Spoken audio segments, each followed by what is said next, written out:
Cette notion de changer notre vision de la nature, passer d'une vision utilitariste à une vision où on considère les animaux, même les minéraux et les entités comme des montagnes, non pas uniquement comme une ressource à exploiter, mais aussi comme ayant de la valeur en soi. C'est quelque chose qu'on retrouve notamment dans le GIEC de la biodiversité, qui s'appelle l'IPBES, où ce sont des biologistes, des naturalistes qui produisent des grands rapports scientifiques. Et justement, l'année dernière, ils ont produit un rapport exactement sur ce sujet. Et donc, comment lutter contre l'effondrement de la biodiversité, c'est aussi précisément en changeant la valeur qu'on accorde à la nature. Donc, c'est extrêmement intéressant. C'est aussi changer nos récits. Et là, je me tourne vers toi, Si. Donc, si Le Serre-Molpois, tu es chercheur indépendant et auteur, tu es militant dans des luttes variées, donc LGBTQIA+, et aussi pour la justice climatique.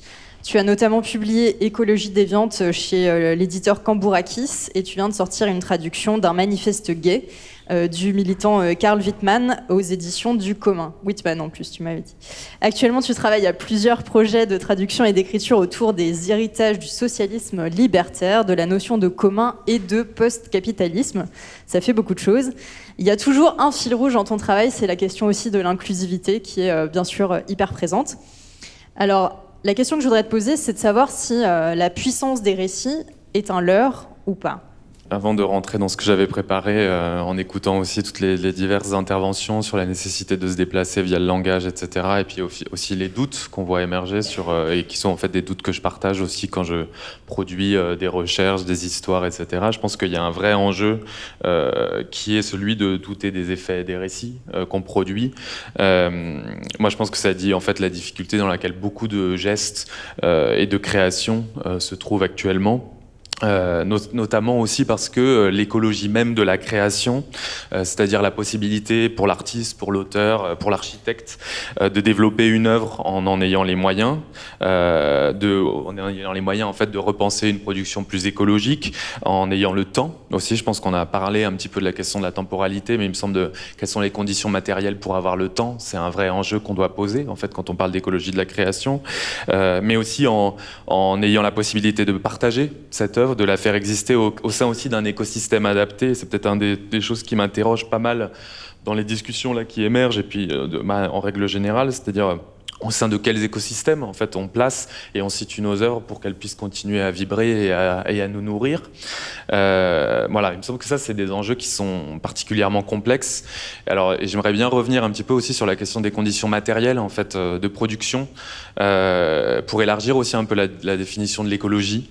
Je pense qu'aujourd'hui on est confronté à la question de la précarisation des artistes en fait quand même, aussi parfois des espaces artistiques. Par artiste, j'entends une définition très large. Je pense que les différentes interventions ont montré aussi que les conditions matérielles de la création sont en fait très, très problématiques actuellement et pas si évidentes. Et par ailleurs, je pense qu'elles rendent aussi nécessaire de multiples dépendances qu'on doit questionner. Je pense évidemment au système de bourse, au système de résidence, aux formes de mécénat, dont on sait aussi parfois avec des partenariats que ce sont des choses très compliquées avec lesquelles négocier, notamment pour des grandes institutions. Je pense aussi au cahier des charges qu'un partenariat public en fait engage, et ce à quoi il engage des artistes ou des espaces, et aux formes de cadence et au rythme de production qui s'accompagnent, en fait, qui sont générés aussi par ces cahiers des charges. Et je pense que pour parler des imaginaires, revenir à la question des imaginaires, je crois que ça impacte profondément aussi notre capacité à imaginer, pas seulement à agir, mais surtout à imaginer d'autres modèles et puis éventuellement les mettre en place plus ou moins durablement.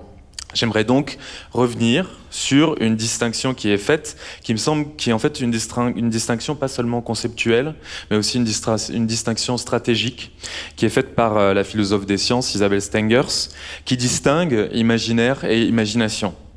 Et chez Stengers, l'imaginaire, c'est une sorte d'anesthésie de notre capacité à imaginer.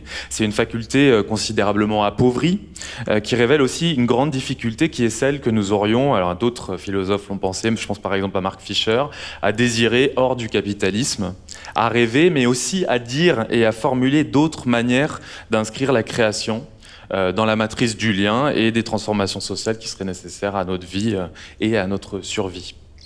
Et on a parlé des émotions, je pense que c'est aussi...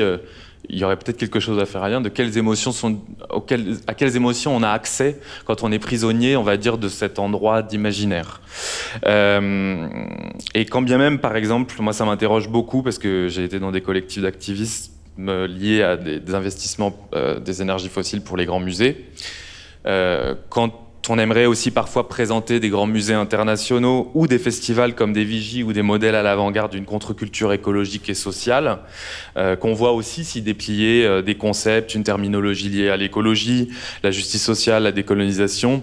Moi, parfois, j'ai aussi l'impression qu'il s'agit presque de bouées qui flotteraient à la surface de la tempête et qui nous sauveraient. Bon, l'impression que ça va nous sauver de la noyade collective, mais j'ai quand même l'impression de rester à des endroits assez surfaciels, quoi. Et donc, par surface, j'entends aussi, à contrario, ce qui se passe en souterrain et qui me semble que j'ai évoqué brièvement tout à l'heure, c'est-à-dire des courants propres au fonctionnement du capitalisme néolibéral, capable quand même de tout digérer et tout ingérer, et à ce qu'il modifie, ce qu'il définit, ce qu'il infléchit sur nos manières de penser, sur nos manières d'organiser le travail. Je pense que tout à l'heure, avec la Maison de Malakoff, on a eu une expérience justement de modifier ça en profondeur. Et donc je pense par exemple à des mécanismes de domination qui se maintiennent malgré tout au sein du travail, même quand on parle d'écologie, de modalités extractivistes en fait du rapport aussi avec les artistes, d'exploitation ou même parfois d'auto-exploitation quand on est auto-entrepreneur, j'en connais quelque chose. Et je pense aussi évidemment les mises en compétition des unes avec les autres, etc. Et j'entends aussi la question des réflexes hiérarchiques qui, je pense, ont été posés aussi à quelques moments là depuis tout à l'heure. Lorsque, il me semble, une réflexion sur l'écologie devrait justement s'attacher aussi à nourrir une puissance de transformation pour toutes celles qui habitent, travaillent et visitent aussi, ou jouxtent aussi cette maison ou oikos de l'art. Et là, je pense évidemment plus à des lieux ou à des espaces culturels ou institutionnels, etc. Et il me semble que cet imaginaire, il est aussi problématique parce qu'il maintient en nous la croyance, il me semble, que des grands festivals de type biennale, il ne s'agit pas uniquement de taper sur les biennales, c'est pas ce que je trouve intéressant, mais en tout cas seraient aussi des espaces d'accueil neutres, qui seraient aussi des lieux où on valoriserait ce qui devrait être proposé. Et je pense que si l'on y pense, par exemple, que des institutions ou des espaces qui sont attachés à mettre en avant des questions de décolonisation, à réécologiser leurs pratiques, ne puissent pas se prononcer eux-mêmes sur des motivations coloniales, impérialistes, énergétiques et capitalistes derrière les événements qui nous secouent toutes actuellement, qu'elle ne se positionne pas, par exemple, aussi dans une période de destruction du vivant, de la terre, de ses habitants, d'accaparement des ressources ou de génocide. Vous saurez à quoi je fais allusion. Moi, tout ça, que ça ne soit pas possible, ça me paraît profondément contradictoire avec la notion même d'écologie. Et il me semble que ce silence, il peut avoir plusieurs raisons. Alors, ça peut être évidemment une divergence politique entre les artistes et les institutions. Et c'est pas forcément ce qui m'intéresse le plus. Ce qui m'intéresse plus, c'est de penser, pour reprendre la distinction de Stengers, les cas où il s'agirait, sinon d'un défaut, d'un problème d'imaginaire. C'est-à-dire où on en vient à espérer, par exemple, que quelques milliers de personnes arrivées par avion dans le cadre d'une biennale, je ne vais pas répéter, pourrait être un premier pas viable, malheureusement au regard de l'urgence, que nous continuons, par exemple, à envisager la création dans un monde à 4 degrés. Pour moi, on ne peut même pas se permettre là de poser cette question, parce que ce que tu disais, c'est la subsistance ou de la survie à ce stade-là, mais aussi c'est celui qui contribuera à rejeter aussi la responsabilité de l'analyse, de l'invention politique et écologique du côté des artistes et de leurs œuvres, plutôt que celui d'une coopération ou d'une alliance entre des employés et des artistes et des institutions et des espaces artistiques. C'est aussi ce même défaut d'imaginaire qui me semble qui nous fait oublier que pour nous rassembler, nous rassembler et lutter collectivement dans la défense de la justice sociale et climatique permet d'éviter ou de mitiger le coût matériel, symbolique, financier d'une parole ou d'un geste politique quand on ne se concentre que sur des individus ou des artistes isolés. Ce qui m'amène plutôt à la fin, je vais presque conclure, à poser cette affirmation sur la forme d'une interrogation, ou en tout cas d'une hypothèse. Ce serait celle de la liberté réelle des institutions artistiques et des personnes en fait, qui les font vivre ou les orientent, non seulement d'agir, mais d'imaginer. au regard en fait des modalités d'existence et de survie de ces mêmes institutions. Donc là, je parle plus des grosses institutions culturelles et artistiques.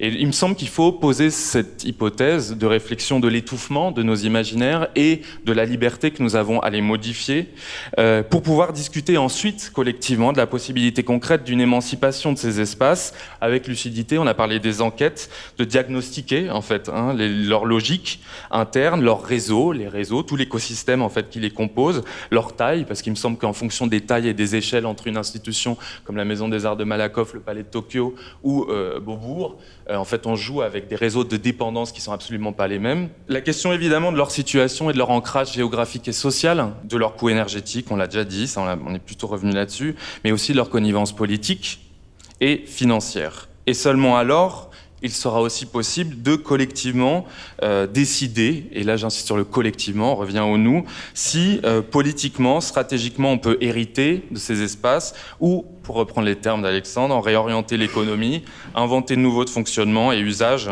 plutôt, ou alors carrément de les abolir ou de les démanteler.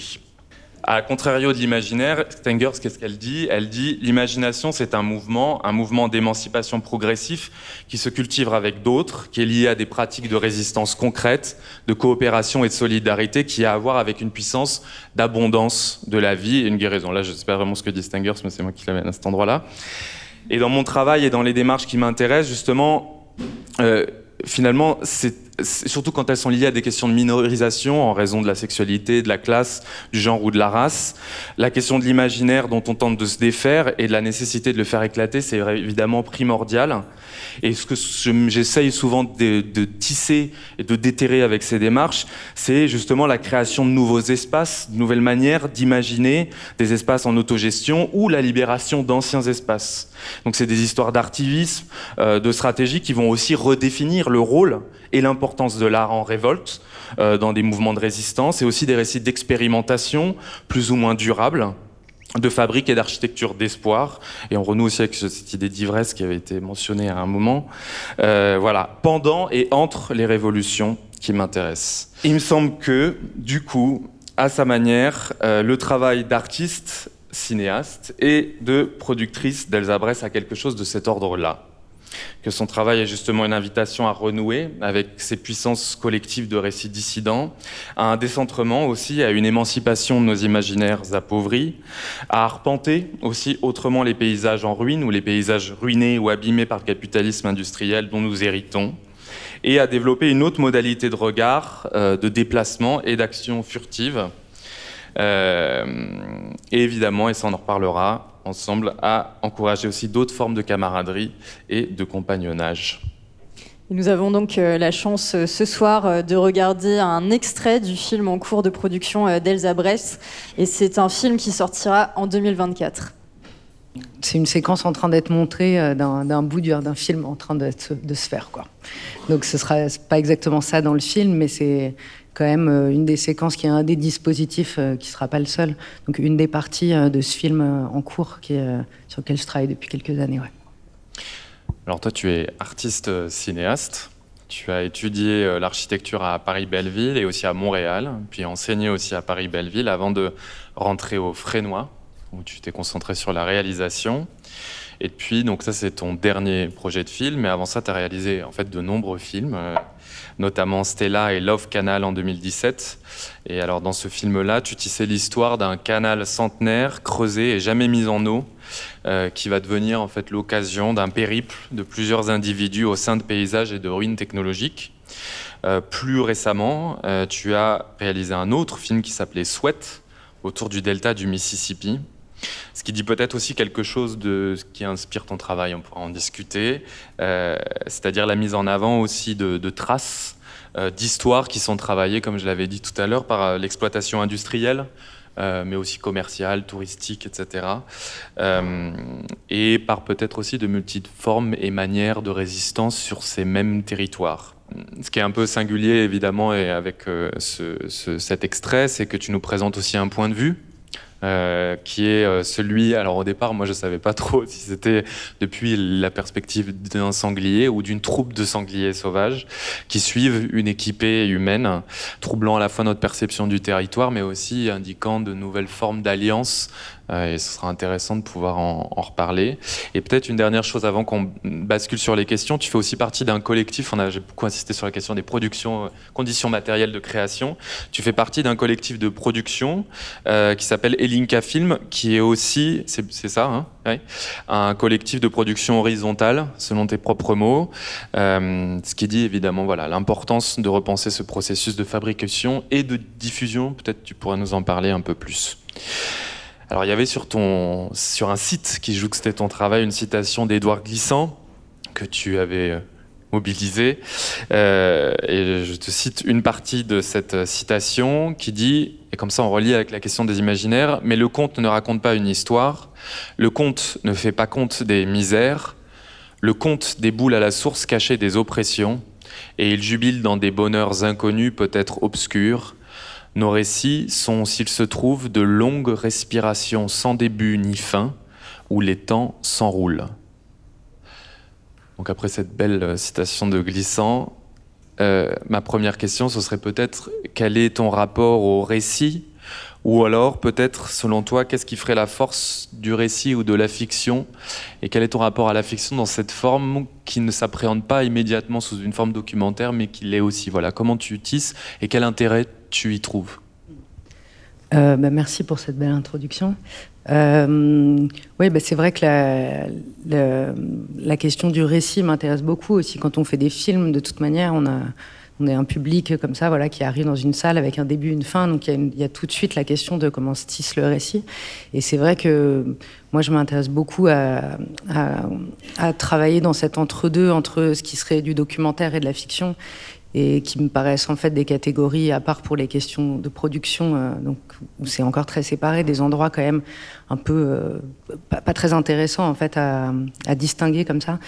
Et du coup, c'est vrai que pour chacun de mes projets, ces deux films, c'est des projets qui se font sur des temps assez longs et qui sont toujours, qui prennent toujours pour point de départ des territoires avec lesquels j'ai des liens affectifs préexistants que j'ai envie d'intensifier. Et avec des personnes aussi, souvent, avec qui je me mets assez rapidement à travailler. Donc il y a toute une partie, peut-être de recherche avant, parce que je m'intéresse beaucoup à l'histoire politique de la forme des paysages, de savoir comment ils ont pris cette forme, que ce soit dans des endroits effectivement aussi différents que les Cévennes, comment on passe de l'autre côté de l'idée un peu de carte postale comme ça des Cévennes, ou le delta du Mississippi avec toutes ces infrastructures et la pétrochimie.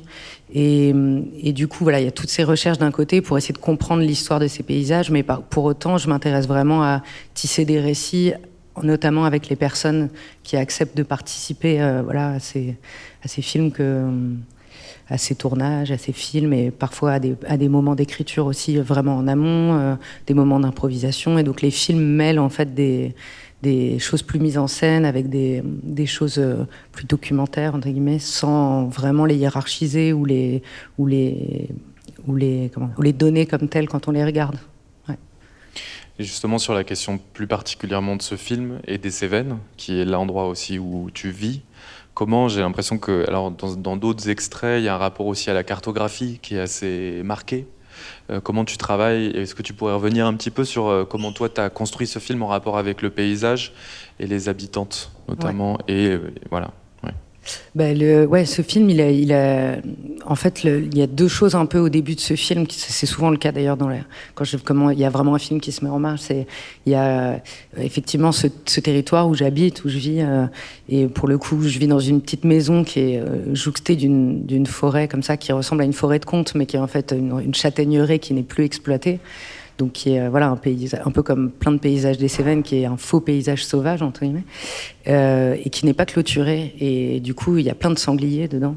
Et donc j'avais dès le début, quand je me suis installée là-bas il y a 5 ans, un rapport de sons, parfois d'odeurs, enfin quelque chose de très sensitif à plein d'habitants, habitantes comme ça qui traînaient autour et dont je voyais les traces, mais que je voyais pas forcément, donc aussi ce truc d'invisibilité.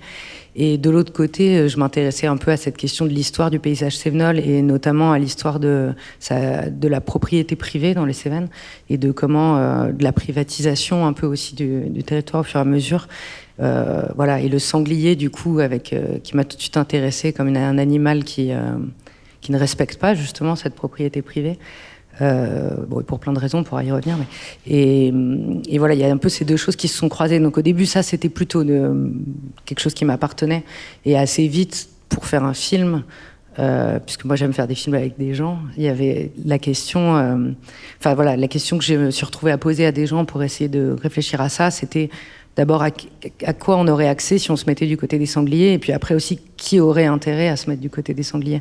Et à partir de là, donc c'était vraiment une question comme ça que j'ai posée à plein de gens, qui m'a mené à plein de rencontres. Et puis il y a un petit groupe qui s'est formé comme ça, de gens qui se sentaient un peu mobilisés par cette question et qui sont devenus une sorte de réponse singulière à cette question-là. Et aussi un groupe qui est venu, du coup, participer à ces tournages multiples. Et du coup, le titre, c'est Les Sanglières. Ouais. Est-ce que peut-être il y a aussi un rapport de lecture, parce que le sanglier pourrait ne pas être considéré comme un animal noble. Est-ce qu'il y a quelque chose aussi dans le rapport à l'alliance aussi avec un être chassé, considéré parfois comme nuisible? Est-ce que le sanglier est un petit peu queer aussi sur les bords? C'est ma Carrément. question. Bah oui, complètement. C'est vrai que le sanglier, il a ce truc par rapport à c'est des questions du vivant qu'on se pose souvent, de ne pas être effectivement un animal pur comme ça, grand, beau. Enfin, je pense au début, j'ai été interloquée par la différence de la façon dont on pouvait parler du chevreuil ou du sanglier, en fait, qui ont pour le coup pourrait être autant nuisible comme ça, mais qui a pas du tout le même, enfin les gens n'ont pas du tout le même rapport avec, et moi non plus d'ailleurs, hein, au début c'était ça la question. Et puis le sanglier, il est très représenté dans la peinture classique. C'est les mâles solitaires qui sont représentés comme très virils, destructeurs, etc. Donc c'était un peu l'image moi aussi que j'en avais au début, mais en fait c'est un animal qui vit plutôt dans des hardes plurimatriarcales. Voilà, qui est nocturne, invisible, qui respecte pas les limites de propriété. Donc pour moi, il y avait tout de suite quelque chose d'assez politique, avec aussi cet argument d'impureté qui lui est beaucoup renvoyé parce que c'est des sangliers qui ont beaucoup été accouplés avec des cochons et donc qui ont du coup sont plus des animaux purs et donc on peut les détruire, comme c'est dit plutôt dans les textes.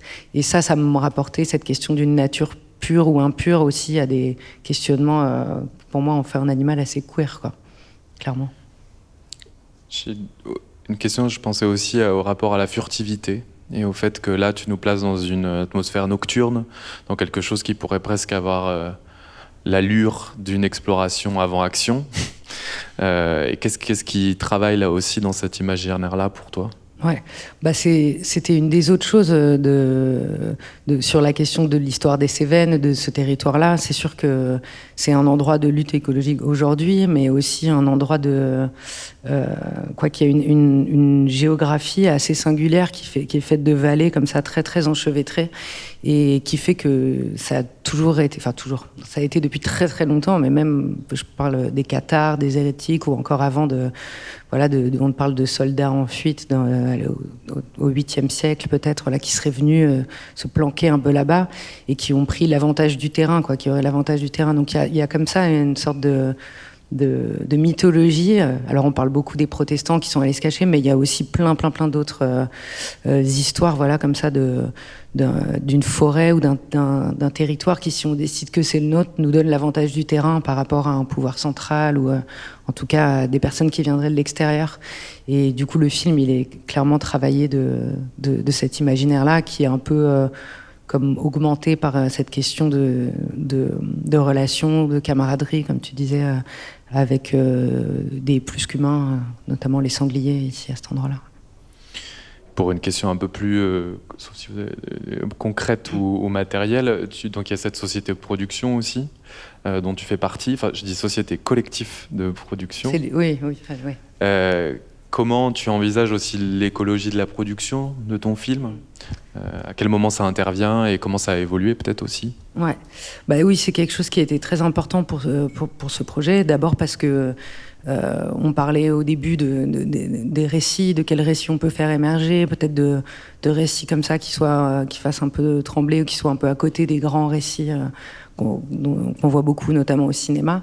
Et je pense que c'est très lié à des questions de production. En tout cas, pour moi, c'est vrai que en étant moi-même productrice du film et de façon aussi collective avec les autres personnes de ce collectif, il y a une liberté aussi un peu de travailler en itération entre la recherche, l'expérimentation de dispositifs, le retour à l'écriture et aussi le temps long, quoi, ça qui est clairement lié à ma présence là-bas. Et qui fait qu'en fait, de fait, en fait, par ce mode de production et par ce mode de travail sur un temps long, ça donne pas les mêmes formes, ça fait forcément émerger des récits qui sont vraiment différents. Et je pense que c'est des endroits, enfin moi qui me tiennent en tout cas beaucoup à cœur, ces liens entre la forme des films, les récits qui en émanent et la façon dont ça se relie au mode de production. Oui, j'avais envie, j'étais un peu curieuse que tu nous parles de ces sanglières, ces femmes qui ont comme pris le maquis et qui ont un caractère un peu intemporel comme les guerrières de Monique Wittig.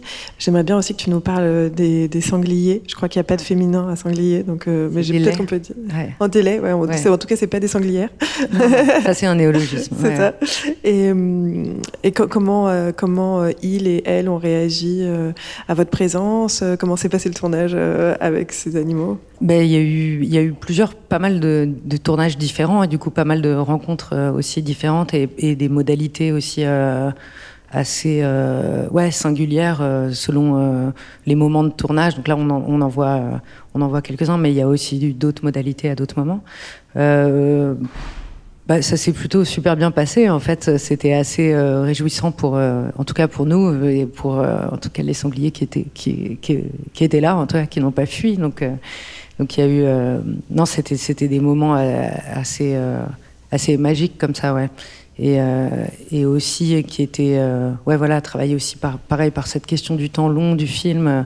Et on a utilisé plein de façons différentes. Enfin pas les sangliers, mais utiliser nous-mêmes plein de dispositifs et de façons différentes pour tourner avec des sangliers. Il y en avait qui avaient été recueillis par exemple par des gens et donc qui nous acceptaient plus facilement. Enfin voilà, il y a eu plein d'expériences assez différentes. Mais c'est vrai que moi, ce qui m'intéresse beaucoup aussi après, c'est c'est évidemment l'expérience du tournage, mais c'est aussi qu'est-ce qu'on voit dans les images et quand je disais cette question du rapport documentaire-fiction, c'est des vrais sangliers quand on voit un sanglier, mais ce que je veux dire, c'est que c'est aussi qu'est-ce que le cinéma permet aussi justement parfois comme subterfuge, parfois comme réel, et comment en gommant un peu tout ça aussi, on arrive à des récits qui sont à la fois documentaires, à la fois des contes, à la fois des fables. J'ai vu Alexandre prendre à peu près 3 pages de notes depuis tout à l'heure, donc je me dis que quelque chose d'incroyable va en sortir. Non, c'est pour plus tard, mais là, tu casses complètement. Vous êtes très déçus. Non, c'était juste sur je trouvais intéressant sur le côté queer des sangliers. Là, je lisais dans Nice Matin, et oui, qu'il y avait des nouveaux sangliers qui ont un corps tout blanc et laineux et une tête de sanglier parce qu'ils se sont reproduits avec des types de cochons très particuliers, je crois, venus de Chine ou quelque chose comme ça. Et du coup, ça m'évoquait qu'ils étaient queer aussi parce qu'ils sont le résultat de conditions de production, ils sont le résultat de la logistique, ils sont le résultat sans doute d'une mobilité extrêmement carbonée et que ça aussi, ça les traverse et ça les constitue dans certains cas. Donc je trouve ça intéressant parce que ça éloigne effectivement, comme tu disais, la vision d'animaux purs, naturels, et en fait ils sont aussi le reflet de conditions de production et logistique extrêmement concrètes, quoi. Ouais, et pour aller dans ce sens même, par exemple, cette question du réchauffement climatique, c'est assez intéressant de voir que les changements, donc l'augmentation de la température est plutôt confort en fait pour les sangliers, mais aussi la monoculture de maïs. On parle beaucoup des destructions des sangliers qui font sur l'agriculture, donc toujours comme ça de façon un peu globale, mais en fait quand on regarde le coût en fait, des destructions des sangliers, c'est surtout les grands champs de monoculture en maïs, parce qu'on n'arrive pas à les défendre. Les sangliers vivent carrément dedans en fait. Et non, mais je trouve que ça en fait aussi un allié de façon assez intéressante par rapport à cet argument de la destruction, quoi. Est-ce que toi ça a modifié aussi parce que j'imagine qu'il y a beaucoup de choses qui se sont déplacées via le film. Qu'est-ce que tu isolerais? Est-ce qu'il y a des choses qui se sont spécifiquement modifiées, à la fois peut-être dans ton relation à la forêt? Voilà, qu'est-ce que tu...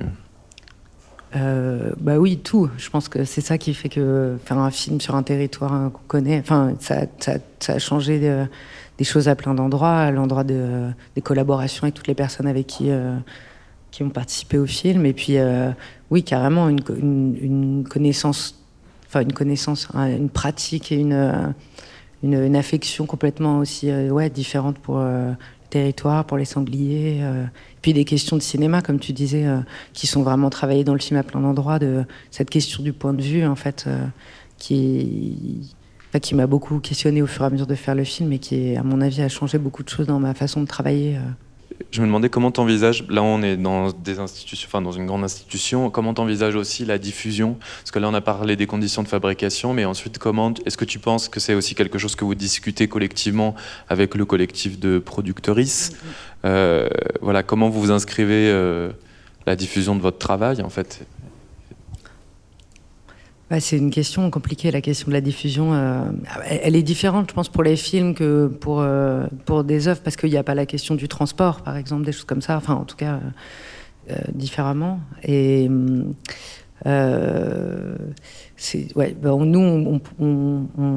comment dire, on diffuse aussi, enfin, on fait aussi de la diffusion de films dans les Cévennes, à l'endroit où on est. Donc, on essaye de trouver des espaces de diffusion qui puissent être en dehors un peu des circuits. Après, c'est vrai que les films... non, j'ai pas vraiment d'alternative, disons. Enfin, c'est vrai que pour les films, c'est beaucoup les festivals. Et du coup, ça pose aussi ces questions-là, un peu comme disait Alexandre, de la recherche, de comment on se déplace, etc. Le dernier film que j'ai fait, il est sorti en 2020, donc la question des déplacements, elle s'est pas trop posée, quoi. Et du coup, c'est vrai que je j'ai pas une expérience énorme de cette question de la diffusion dans des espaces. Enfin, en tout cas, c'est quelque chose que j'ai moins pris, enfin que je sais pas très bien comment prendre en main par rapport à la question de la production, où la position de lisière qu'on trouve et d'entraide et de partage de compétences nous permet quand même d'être à des endroits, mais pour la diffusion, notamment pour pouvoir avoir des aides sur les films, etc. Il y a des nécessités, il y a des aides qu'on peut avoir que si les films ont été dans des festivals de certaines catégories, etc. Et du coup, c'est des questions assez complexes. Ouais. Merci beaucoup, Elsa Bress. Et on attend Les Sanglières alors avec grande impatience en 2024.